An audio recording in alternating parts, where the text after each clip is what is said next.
Imprisoned, bound by the justice system, witness to Jeffrey Dahmer's horrific behavior, Christopher Scarver was faced with a decision that would change his life forever. Would he stand by and watch, or would he take matters into his own hands and bring an end to the atrocities committed by the notorious cannibal?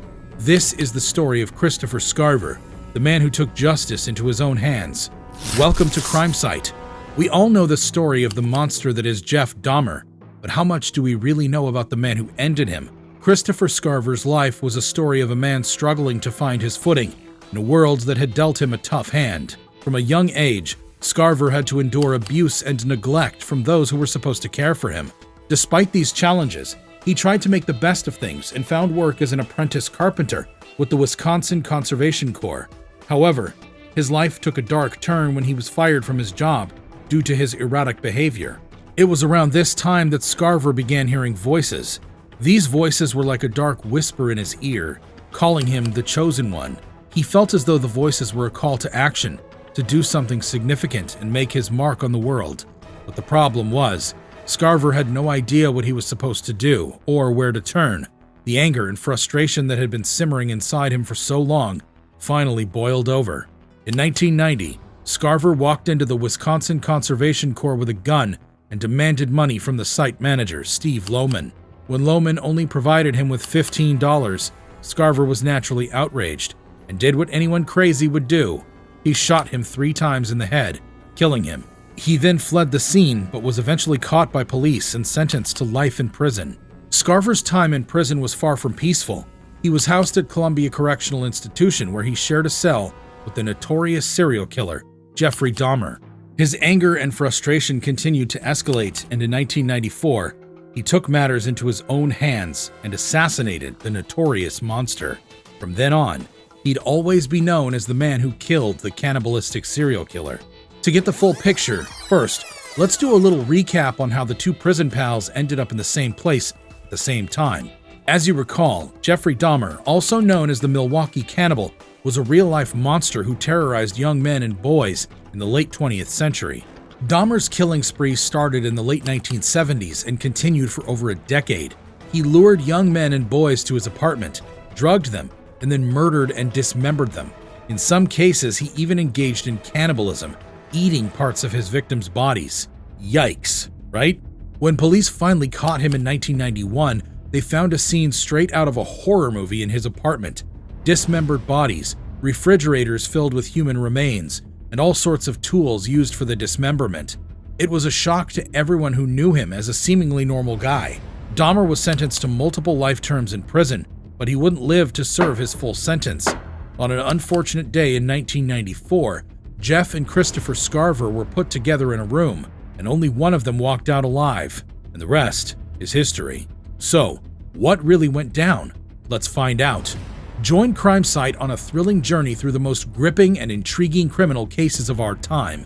Subscribe now and receive exclusive access to in-depth investigations, fascinating expert insights, and immersive crime storytelling delivered straight to your screen. So on that fateful day, Dahmer, Scarver, and Jesse Anderson, another murderer, were all assigned to clean the prison gym together. As Scarver entered the locker room, he could feel the cold, hard iron bars in his hands, and he could feel his anger boil inside him. He had finally reached the moment he had been waiting for since he had first laid eyes on Jeffrey Dahmer, the man who had terrorized and murdered 17 innocent people in a reign of terror that lasted over a decade.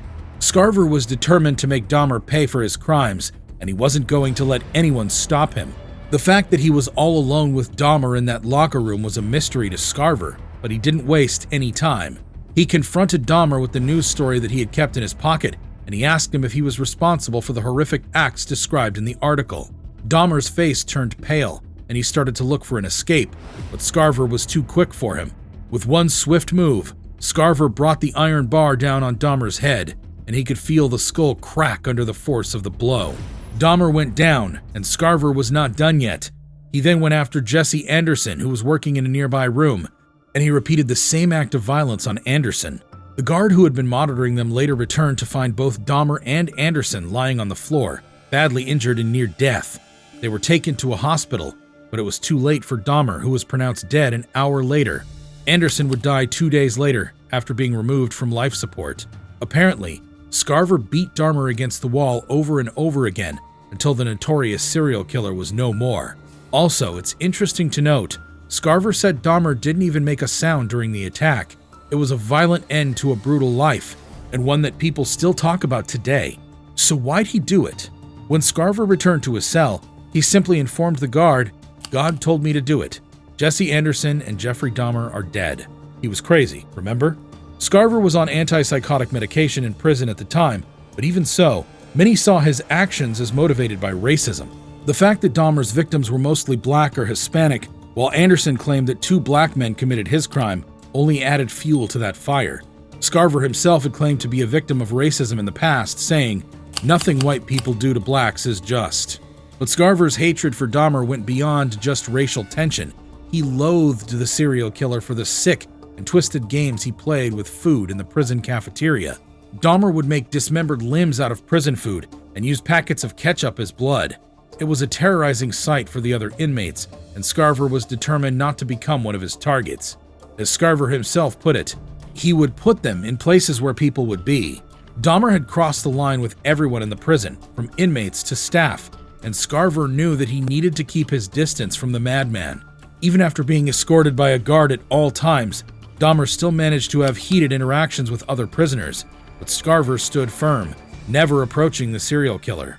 He was a lone wolf in the prison yard, determined not to become the target of Dahmer's truly disgusting humor. Years later, Scarver still remembers the events of that day vividly and has more to say about the serial killer he so vehemently despised. It's clear that the wounds from that encounter run deep, and Scarver will never forget the terror that Jeffrey Dahmer brought into his life. Scarver's life behind bars took a tumultuous turn after he killed Dahmer and Anderson. He became the subject of media attention and public curiosity, with many people wanting to know more about the man who killed the notorious serial killer. In the wake of the killings, Scarver was placed in segregation for his own protection, but he felt that he was being punished and mistreated. He accused the officials at the Wisconsin Secure Program facility of cruel treatment and filed a civil rights suit. The trial was a media circus, with journalists and spectators filling the courtroom to get a glimpse of Scarver and hear his story. However, despite his allegations of mistreatment, the court did not find in Scarver's favor, and his suit was dismissed. Despite this setback, Scarver didn't give up. He filed an appeal, hoping to have his case heard once again, but unfortunately, that too was unsuccessful. Although Scarver has been locked up for over 2 decades, his story continues to captivate people, and his name still evokes strong emotions and reactions from those who have heard it. Whether you view Scarver as a hero or a villain, one thing is certain: he will always be remembered as the man who took down one of the most notorious serial killers in American history. What do you think about what he did? Let us know in the comments. Like, subscribe, and click the video on the right for another horrific story. See you next time.